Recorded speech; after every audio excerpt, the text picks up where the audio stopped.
ನಮಸ್ಕಾರ ಸ್ನೇಹಿತರೆ ಎಲ್ಲರಿಗೂ. ಇವತ್ತಿನ ಒಂದು ಪ್ರಮುಖ ವಿಡಿಯೋ ಆಗಸ್ಟ್ 26 ಮತ್ತು 27ರ ಪ್ರಚಲಿತ ಘಟನೆಗೆ ಸಂಬಂಧಿಸಿದಂತ ಮಾಹಿತಿಯನ್ನು ಇರುತ್ತೆ ನೋಡ್ರಿ. ಆ ಪರೀಕ್ಷೆಗೆ ಸಂಬಂಧಿಸಿದಂತ ಏನ್ ಬೇಕೋ ಆ ಒಂದು ಅಂಶಗಳನ್ನು ಬಿಟ್ಟು ಬೇರೆ ಅಂಶಗಳು ಇರೋದಿಲ್ಲ. ಓಕೆ. ಇಲ್ಲಿ ನಾವೇನಪ್ಪಾ ಅಂತಂದ್ರೆ ನ್ಯೂಸ್ ಅಲ್ಲಿ ಕೊಟ್ಟಿರುವಂತ ಅಂಶ ಜೊತೆಗೆ ಅದರ ಒಂದು ವಿವರಣೆ ಮತ್ತು ಆ ಒಂದು ಸ್ಟ್ಯಾಟಿಕ್ ಜಿಕೆ ಕೂಡ ಲಿಂಕ್ ಇರುತ್ತೆ ನೋಡ್ರಿ. ಓಕೆ. ಮೂರು ರೀತಿಯಾದಂತ ಅಂಶಗಳನ್ನು ಪಡೆದುಕೊಳ್ಳುತ್ತಾರೆ. ಮೊದಲನೇದಾಗಿ ಅದಕ್ಕೆ ಸಂಬಂಧಿಸಿದಂತ ಪ್ರಶ್ನೆ ಇರುತ್ತೆ ನೋಡ್ರಿ. ಹಾಗಾದ್ರೆ ಬನ್ನಿ ಸ್ನೇಹಿತರೆ, ಮೊದಲನೇದಾಗಿ ನ್ಯೂಸ್ ನೋಡೋದಾದ್ರೆ ಒಂದು ನ್ಯೂಸ್ಗೆ ಸಂಬಂಧಿಸಿದಂತ ಪ್ರಶ್ನೆ ಇದೆ ನೋಡಿ. ಕನ್ನಡ ಸಾಹಿತ್ಯ ಪರಿಷತ್ತು ಅಂದ್ರೆ ಕಸಾಪ ಅಂದ್ರೆ ಕರ್ನಾಟಕ ಸಾಹಿತ್ಯ ಪರಿಷತ್ ಅಂತ ಕರಿತಾರೆ ನೋಡ್ರಿ. ಸಾರಿ, ಕನ್ನಡ ಸಾಹಿತ್ಯ ಪರಿಷತ್ ಅಂತ ಕರೀತಾರೆ. ಇದರ ಒಂದು ವತಿಯಿಂದ 2025ನೇ ಒಂದು ಸಾಲಿನ ಗೌರವ ಪ್ರಶಸ್ತಿ ಆಗಿರುವಂತಹ ದತ್ತಿ ಪ್ರಶಸ್ತಿಗೆ ಯಾರನ್ನು ಆಯ್ಕೆ ಮಾಡಲಾಗಿದೆ ಅಂತ ಕೊಟ್ಟಿದ್ದಾರೆ ನೋಡ್ರಿ. ಕಸಾಪ ನೀಡುವಂತ ಒಂದು 2025ನೇ ಒಂದು ಸಾಲಿನ ಗೌರವ ದತ್ತಿ ಪ್ರಶಸ್ತಿಗೆ ಆಯ್ಕೆ ಆದವರು ಯಾರಂತ ಕೊಟ್ಟಿದ್ದಾರೆ. ನ್ಯೂಸ್ ಅಲ್ಲಿ ಏನಪ್ಪಾ ಅಂತಂದ್ರೆ 2025 ಮತ್ತು 26ರ ಈ ಒಂದು ದತ್ತಿ ಪ್ರಶಸ್ತಿ ಆಯ್ಕೆ ಆದಂತ ವ್ಯಕ್ತಿಗಳ ಒಂದು ನ್ಯೂಸ್ ಬಂದಿತ್ತು. ಓಕೆ. ಅದಕ್ಕೆ ಸಂಬಂಧಿಸಿದಂತ ಮಾಹಿತಿ ಇದೆ. ಇಲ್ಲಿ ಏನಪ್ಪಾ ಅಂತಂದ್ರೆ ಪ್ರಶ್ನೆಯಲ್ಲಿ 2025ರ ಒಂದು ಸಾಲಿನ ದತ್ತಿ ಪ್ರಶಸ್ತಿಗೆ ಆಯ್ಕೆ ಆದವರಂತ ವ್ಯಕ್ತಿ ಯಾರಂತ ಇಲ್ಲಿ ಕೊಟ್ಟಿದ್ದಾರೆ. ಓಕೆ. ಇದಕ್ಕೆ ಸರಿಯಾದ ಉತ್ತರ ಆಪ್ಷನ್ಸ್ ಬಿ ನೋಡ್ರಿ, SR ವಿಜಯ್ ಶಂಕರ್ ಅಂತ ನಾವ್ ಹೇಳ್ತೀವಿ. ಇವರು 2025ನೇ ಸಾಲಿನ ಗೌರವ ಒಂದು ದತ್ತಿ ಪ್ರಶಸ್ತಿಗೆ ಆಯ್ಕೆಯಾಗಿದ್ದಾರೆ. ಓಕೆ. ಆಪ್ಷನ್ಸ್ ಬಿ ಇದಕ್ಕೆ ಸರಿಯಾದ ಉತ್ತರ ಇದೆ ನೋಡ್ರಿ. SR ವಿಜಯ್ ಶಂಕರ್ ಇವರು ವಿಮರ್ಶಕ ಆಗಿದ್ದಾರೆ ನೋಡ್ರಿ, ಹಿರಿಯ ವಿಮರ್ಶಕರಾಗಿದ್ದಾರೆ. ಇವರೊಂದಿಗೆ ಏನಪ್ಪಾ ಅಂತಂದ್ರೆ ಇನ್ನೊಬ್ಬ ಒಂದು ವ್ಯಕ್ತಿಗೂ ಕೂಡ ಈ ಒಂದು ದತ್ತಿ ಪ್ರಶಸ್ತಿಯನ್ನು ನೀಡಲಾಗಿದೆ 2025ರದು. 2025ರದು ಮತ್ತು 26ರದು ಟೋಟಲ್ ಆಗಿ 4 ಜನಕ್ಕೆ ನೀಡಿದ್ದಾರೆ. ಈಗ ಇಲ್ಲಿರುವಂತ ವ್ಯಕ್ತಿಗಳು ಇಬ್ಬರಿದ್ದಾರೆ ನೋಡ್ರಿ. ಮೊದಲನೇದಾಗಿ 2025ರ ಒಂದು ದತ್ತಿ ಪ್ರಶಸ್ತಿಯನ್ನು ಪಡೆದುಕೊಂಡಿದ್ದವರು SR ವಿಜಯ್ ಶಂಕರ್ ಅವರು ಮತ್ತು ಇವರೊಂದಿಗೆ ಇನ್ನೊಬ್ಬ ಒಂದು ಸಾಹಿತಿ ಆಗಿರುವಂತ ಡಾಕ್ಟರ್ ಲತಾ ಗುತ್ತಿ ಅವರನ್ನು ಕೂಡ 2025ರ ಒಂದು ಈ ಒಂದು ದತ್ತಿ ಪ್ರಶಸ್ತಿಗೆ ಆಯ್ಕೆ ಮಾಡಲಾಗಿದೆ. ಓಕೆ. ಇವರಿಬ್ಬರು ಪಡೆದಿದ್ದಾರೆ ನೋಡ್ರಿ. ಇಂಪಾರ್ಟೆಂಟ್, ಲತಾ ಗುತ್ತಿ ಮತ್ತು SR ವಿಜಯ್ ಶಂಕರ್ 2025ರ ಒಂದು ದತ್ತಿ ಪ್ರಶಸ್ತಿ ಪಡೆದುಕೊಂಡಿದ್ದಾರೆ. ಓಕೆ. ಈ ಒಂದು ಇಲ್ಲಿ ನೋಡೋದಾದ್ರೆ ಪ್ರಮುಖವಾಗಿ ಇಲ್ಲಿ ಇಬ್ಬರು ವ್ಯಕ್ತಿಗಳು ಪಡೆದಿದ್ದಾರೆ ಅಂತ ಗೊತ್ತಾಯ್ತು 2025ರದು. ಓಕೆ. SR ವಿಜಯ್ ಶಂಕರ್ ಮತ್ತು ಲತಾ ದತ್ ಅವರು ಪಡೆದಿದ್ದಾರೆ 2025ರದು. ಇಲ್ಲಿ ಪ್ರಮುಖವಾಗಿ ಏನಪ್ಪಾ ಅಂತಂದ್ರೆ ಈ ಒಂದು ಕಸಾಪ ಪ್ರಶಸ್ತಿಗಳು ಇದನ್ನು ಸ್ಥಾಪನೆ ಮಾಡಿದಂತ ವ್ಯಕ್ತಿಗಳು ಯಾರಪ್ಪ ಅಂತಂದ್ರೆ ನಾಡೋಜ ಡಾಕ್ಟರ್ ಮನು ಬಳಿಗಾರ್ ಅವರ ಒಂದು ಗೌರವವಾಗಿ ಈ ಒಂದು ಪ್ರಶಸ್ತಿಯನ್ನು ಸ್ಥಾಪನೆ ಮಾಡಿದ್ದಾರೆ. ಓಕೆ. ಮನು ಬಳಿಗಾರ್ ಅವರು ಸ್ಥಾಪನೆ ಮಾಡಿರ್ತಾರೆ ನೋಡ್ರಿ. ಇದನ್ನು ಆಯ್ಕೆ ಯಾವ ರೀತಿಯಾಗಿ ಮಾಡಿಕೊಳ್ತಾರಪ್ಪ ಅಂತಂದ್ರೆ ಇದಕ್ಕೆ ಒಂದು ಆಯ್ಕೆ ಸಮಿತಿ ಇರ್ತದ. ಕಸಾಪ ಆ ಒಂದು ಆಡಳಿತಾಧಿಕಾರಿಗಳು KA ದಯಾನಂದ್ ಅವರ ಒಂದು ನೇತೃತ್ವದಲ್ಲಿ ಈ ಒಂದು ಸಮಿತಿಯನ್ನು ರಚನೆ ಮಾಡಿಗೆಸಿಂದ ಈ ಒಂದು ಸಾಧಕರ ಪಟ್ಟಿಯನ್ನು ಬಿಡುಗಡೆ ಮಾಡಿದ್ದಾರೆ. ಇವರಿಗೆ ನೀಡುವಂತ ಈ ಒಂದು ಪ್ರಶಸ್ತಿ ಮೊತ್ತ 30,000 ರೂಪಾಯಿ ಇರುತ್ತೆ ನೋಡ್ರಿ. ಓಕೆ. ತಲಾ 30,000 ರೂಪಾಯಿಯನ್ನು ನೀಡುತ್ತಾರೆ. 2025ರದು ವಿಜಯ್ ಶಂಕರ್ ಪಡೆದಿದ್ದಾರೆ, ಜೊತೆಗೆ ಲತಾ ದತ್ ಅವರು ಪಡೆದಿರ್ತಾರ. ಓಕೆ. ಲತಾ ದತ್ 2026ರ ಒಂದು ಪ್ರಶಸ್ತಿ ಪಡೆದುಕೊಂಡಿದ್ದಾರೆ ಯಾರಪ್ಪ ಅಂತ ನೋಡೋದಾದ್ರೆ ಶ್ರೀರಾಮ್ ಇಟ್ಟಣ್ಣ ಅವರು ಪಡೆದಿದ್ದಾರೆ ನೋಡ್ರಿ. ಮತ್ತು ಹಿರಿಯ ಲೇಖಕಿ ಆಗಿರುವಂತ ಡಾಕ್ಟರ್ ಪದ್ಮಿನಿ ನಾಗರಾಜು ಇವರು 2026ರ ದತ್ತಿ ಪ್ರಶಸ್ತಿಯನ್ನು ಪಡೆದಿದ್ದಾರೆ ನೋಡಿ ಸ್ನೇಹಿತರೆ. ಇಂಪಾರ್ಟೆಂಟ್, 2025ರದು ಕೂಡ ಕೊಟ್ಟಿದ್ದಾರೆ ವಿಜಯ ಶಂಕರ್. ಓಕೆ. ವಿಜಯ ಶಂಕರ್ ನೋಟ್ ಮಾಡ್ಕೊಡ್ರಿ ಸ್ನೇಹಿತರೆ. ವಿಜಯ ಒಂದು ಶಂಕರ್ ಅಂತ ನೋಟ್ ಮಾಡ್ಕೊಡ್ರಿ. ವಿಜಯ ಶಂಕರ್ ನೋಡ್ರಿ. ಮತ್ತು ಲತಾ ದತ್ ಅವ್ರು ಏನಪ್ಪಾ ಅಂತಂದ್ರೆ 2025ರ ದತ್ತಿ ಪ್ರಶಸ್ತಿಯನ್ನು ಪಡೆದಿದ್ದಾರೆ. 2026ರದ್ದು ನೋಡೋದಾದ್ರೆ ಇಲ್ಲಿದೆ ನೋಡಿ. 2026ರದು ಶ್ರೀರಾಮ್ ಇಟ್ಟಣ್ಣ ಅವರು ಪಡೆದಿದ್ದಾರೆ, ಜೊತೆಗೆ ಪದ್ಮಿನಿ ನಾಗರಾಜ್ ಅವರು 2026ರ ದತ್ತಿ ಪ್ರಶಸ್ತಿಯನ್ನ ಪಡೆದಿರ್ತಾರೆ ನೋಡ್ರಿ. ಓಕೆ. ಇದು ಪ್ರಮುಖವಾದಂತ ನ್ಯೂಸ್ ಅಲ್ಲಿ ಮ್ಯಾಟರ್ ಇತ್ತು, ಅದನ್ನು ಹೇಳಿದೀವಿ. ಈಗ ಜಿಕೆಯಲ್ಲಿ ಕನ್ನಡ ಸಾಹಿತ್ಯ ಪರಿಷತ್ ಬಗ್ಗೆ ಸಂಬಂಧಿಸಿದಂತ ಸ್ವಲ್ಪ ಮಾಹಿತಿಯನ್ನ ತಿಳಿದುಕೊಳ್ಳೋಣ. ಈ ಒಂದು ಕನ್ನಡ ಸಾಹಿತ್ಯ ಪರಿಷತ್ ಸ್ಥಾಪನೆ ಆಗಿದ್ದು 1915 ಮೇ 5ನೇ ತಾರೀಕರಂದು ಬೆಂಗಳೂರಿನಾಗ ಸ್ಥಾಪನೆ ಆಗ್ತದ. ಓಕೆ. ಯಾವ ಒಂದು ಸ್ಥಳದಲ್ಲಿ ಸ್ಥಾಪನೆ ಆಗುತ್ತಪ್ಪ ಅಂತಂದ್ರೆ ಬೆಂಗಳೂರಿನಲ್ಲಿ ಸ್ಥಾಪನೆ ಆಗುತ್ತೆ 1915 ಮೇ 5ನೇ ತಾರೀಕು. ಇದರ ಒಂದು ಮೊದಲ ಅಧ್ಯಕ್ಷರು ಯಾರಿದ್ರಪ್ಪ ಅಂತಂದ್ರೆ HV ನಂಜುಂಡಯ್ಯ ಅವರು ಇದ್ದರು ನೋಡ್ರಿ. ಓಕೆ. ಇದರ ಒಂದು ಕಟ್ಟಡ ಕಟ್ಟಿದಂತ ವ್ಯಕ್ತಿಗಳು ನೋಡೋದಾದ್ರೆ ಅಂದ್ರೆ ಚಾಮರಾಜಪೇಟೆ ಒಂದು ಪಂಪ ಮಹಾಕವಿ ರಸ್ತೆಯಲ್ಲಿ ಇದರ ಒಂದು ಕಟ್ಟಡ ಕಂಡು ಬರ್ತದೆ. ಇದರ ಒಂದು ಧ್ಯೇಯೋದ್ದೇಶ ಕನ್ನಡ ಭಾಷೆ, ಸಾಹಿತ್ಯ ಮತ್ತು ಸಂಸ್ಕೃತಿಯ ಉಳಿವಿಗಾಗಿ ಶ್ರಮಿಸುವುದು ಇದರ ಒಂದು ಧ್ಯೇಯೋದ್ದೇಶ ಆಗಿದೆ ನೋಡ್ರಿ. ಕನ್ನಡ ಭಾಷೆ ವಿಶೇಷ ನೋಡೋದಾದ್ರೆ ಶಾಸ್ತ್ರೀಯ ಸ್ಥಾನಮಾನ ಕನ್ನಡ ಭಾಷೆ ಪಡೆದುಕೊಂಡಿದೆ. ಓಕೆ, ಯಾವಾಗ ಪಡೆದಂದ್ರೆ ಅಂತ ನೋಡೋದಾದ್ರೆ 2008ರಲ್ಲಿ ಕನ್ನಡ ಭಾಷೆಗೆ ಕೇಂದ್ರ ಸರ್ಕಾರ ಏನ್ ಮಾಡುತ್ತಂದ್ರೆ ಶಾಸ್ತ್ರೀಯ ಭಾಷಾ ಸ್ಥಾನಮಾನವನ್ನು ನೀಡುತ್ತದೆ. ಯಾವಾಗ? 2008ರಲ್ಲಿ. ಓಕೆ, 2008ರಲ್ಲಿ ನಮ್ಮ ಒಂದು ಕನ್ನಡ ಭಾಷೆಗೆ ಈ ಒಂದು ಶಾಸ್ತ್ರೀಯ ಸ್ಥಾನಮಾನವನ್ನು ನೀಡಲಾಗಿದೆ. ಅದೇ ರೀತಿಯಾಗಿ ಜ್ಞಾನಪೀಠ ಪ್ರಶಸ್ತಿ ಕನ್ನಡ ಸಾಹಿತ್ಯವು ಇಲ್ಲಿವರೆಗೆ ಕೂಡ 8 ರೀತಿಯಾದಂತಹ ಜ್ಞಾನಪೀಠ ಪ್ರಶಸ್ತಿಗಳನ್ನು ಕೂಡ ಪಡೆದಿದೆ ನೋಡಿ. ಮೊದಲ ಒಂದು ಪ್ರಮುಖ ಕೃತಿ ನೋಡೋದಾದ್ರೆ ಕವಿರಾಜ ಮಾರ್ಗ ನೋಡ್ರಿ, ಶ್ರೀ ವಿಜಯ ಬರೆದಂತ ಒಂದು ಕವಿರಾಜ ಮಾರ್ಗ ಒಂದು ಪ್ರಮುಖ ಕೃತಿಯಾಗಿರ್ತದ. ಓಕೆ, ಕನ್ನಡ ಭಾಷೆಗೆ ಸಂಬಂಧಿಸಿದಂತ ಒಂದು ವಿಶೇಷತೆ ಇದಾಗಿತ್ತು. ಓಕೆ, ಇಲ್ಲಿ ನೋಡೋದಾದ್ರೆ ಕನ್ನಡ ಸಾಹಿತ್ಯ ಪರಿಷತ್ ಇಂಪಾರ್ಟೆಂಟ್ ನೋಡ್ರಿ, ಇದು ಸ್ಥಾಪನೆ ಆಗಿದೆ 1915 ಇರ್ತದ. ಓಕೆ, ಇದರ ಒಂದು ಮೊದಲ ಒಂದು ಅಧ್ಯಕ್ಷರು ಎಚ್ ವಿ ನಂಜುಂಡಯ್ಯ ಅಂತ ಕರಿತೀವಿ. ಈಗ ಪ್ರಸ್ತುತ ಯಾರಿದ್ದಾರಪ್ಪ ಅಂತಂದ್ರೆ ಇದರ ಒಂದು ಪ್ರಸ್ತುತ ಅಧ್ಯಕ್ಷರು ಯಾರಿದ್ದಾರಂತ ಕಮೆಂಟ್ ಮಾಡಿ. ಓಕೆ, ನಿಮಗ ಒಂದು ಮಾಹಿತಿ. ಓಕೆ, ನೀವು ಕಮೆಂಟ್ ಮಾಡ್ರಿ. ಈ ಒಂದು ಕನ್ನಡ ಸಾಹಿತ್ಯ ಪರಿಷತ್ನ ಪ್ರಸ್ತುತ ಅಧ್ಯಕ್ಷರು ಯಾರಿದ್ದಾರಂತ ಕಮೆಂಟ್ ಮಾಡ್ರಿ. ಓಕೆ, ನೆಕ್ಸ್ಟ್ ಸ್ನೇಹಿತರೆ, ಈ ರೀತಿಯಾದಂತ ವಿಡಿಯೋಗಳಿಗಾಗಿ ನಮ್ಮ ಒಂದು ಚಾನಲ್ಗೆ ಹೊಸಬರಾದ್ರೆ ಸಬ್ಸ್ಕ್ರೈಬ್ ಆಗಿ ನಿಮ್ಮ ಸ್ನೇಹಿತರು ಕೂಡ ಶೇರ್ ಮಾಡ್ರಿ. ನ್ಯೂಸ್ ಅಲ್ಲಿರುವಂತ ಇಂಪಾರ್ಟೆಂಟ್ ಮಾಹಿತಿ ಜೊತೆಗೆ ಈ ಒಂದು ಪರೀಕ್ಷೆಯಲ್ಲಿ ಕೇಳಿರುವಂತ ಹಿಂದೆ ಕೇಳಿರ್ತಾರಲ್ಲ ಅದನ್ನು ಹೋಲಿಕೆ ಮಾಡಿಕೊಂಡಿಗೆಸಿಂದ ನಾನು ಕೊಡ್ತಾ ಇದ್ದೀನಿ ನಿಮಗೆ. ಓಕೆ, ಎರಡನೇ ನ್ಯೂಸ್ ನೋಡ್ರಿ, ಇತ್ತೀಚೆಗೆ DRDO ಅಭಿವೃದ್ಧಿಪಡಿಸಿದಂತ ಕ್ಷಿಪಣಿ ತಂತ್ರಜ್ಞಾನವನ್ನು ಉದ್ಯಮಿಗಳಿಗೆ ವರ್ಗಾಯಿಸಲು ಯಾರು ಅನುಮೋದನೆ ನೀಡಿದ್ದಾರೆ ಅಂತ ಕೊಟ್ಟಿದ್ದಾರೆ.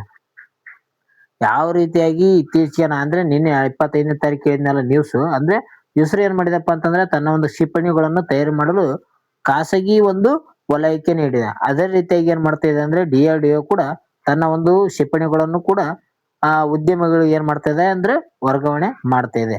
ಓಕೆ, ಇದನ್ನು ಅನುಮೋದಿಸಿದಂತ ವ್ಯಕ್ತಿ ಯಾರಪ್ಪ ಅಂತಂದ್ರೆ ಬಿ ನೋಡ್ರಿ, ಆಪ್ಷನ್ಸ್ ಬಿ ರಾಜನಾಥ್ ಸಿಂಗ್ ಅವರು ಸರಿಯಾದ ಉತ್ತರ ಆಗಿರ್ತದೆ. ಓಕೆ, ರಾಜನಾಥ್ ಸಿಂಗ್ ಇದಕ್ಕೆ ಸರಿಯಾದ ಉತ್ತರ ಇದೆ ನೋಡ್ರಿ. ಕೇಂದ್ರ ರಕ್ಷಣಾ ಸಚಿವರಾಗಿದ್ದಾರೆ ನೋಡ್ರಿ ಇವರು ಪ್ರಸ್ತುತ. ಈಗ ರಾಜನಾಥ್ ಸಿಂಗ್ ಅವರು ಕೇಂದ್ರ ರಕ್ಷಣಾ ಸಚಿವರಾಗಿದ್ದಾರೆ. ಇವರು ಉದ್ಯಮಗಳ ಒಂದು ಕ್ಷಿಪಣಿ ತಯಾರಿಕೆಗೆ ಮುಕ್ತ ಅವಕಾಶ ನೀಡುವಂತ ನಿರ್ಧಾರಕ್ಕೆ ಇತ್ತೀಚೆಗೆ ಸಹಿ ಹಾಕಿದ್ದಾರೆ. ಇದು ನ್ಯೂಸ್ ಅಲ್ಲಿ ಇತ್ತು. ಓಕೆ, ಕ್ಷಿಪಣಿ ತಂತ್ರಜ್ಞಾನ ವರ್ಗಾವಣೆ ಆಗ್ತಿದೆ ನೋಡ್ರಿ.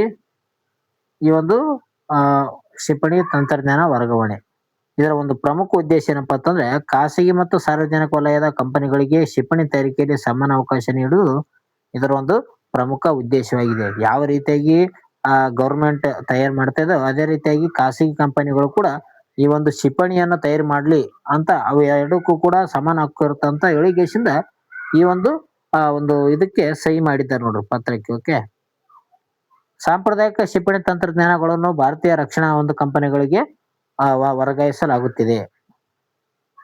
ಇದರಿಂದ ಪ್ರಯೋಜನ ಏನಪ್ಪಾ ಅಂತಂದ್ರೆ ವಿದೇಶಿ ಆಮದು ಅವಲಂಬನೆ ಕಡಿಮೆ ಮಾಡಿ ದೇಶೀಯವಾಗಿ ರಕ್ಷಣೆ ಸಿದ್ಧತೆಯನ್ನು ಬಲಪಡಿಸಬಹುದೆಂಬುದು ಇದರ ಒಂದು ಪ್ರಯೋಜನ ಅಂತ ಹೇಳ್ಬೋದು. DRDO ಡೇ 2026ರಲ್ಲಿ ನಡೆದಿದೆ ನೋಡ್ರಿ. ಓಕೆ, ಸಮೀರ್ ವಿ ಕಾಮಂತ್ ಅವರು ಇದ್ದಾರೆ DRDO ಅದು.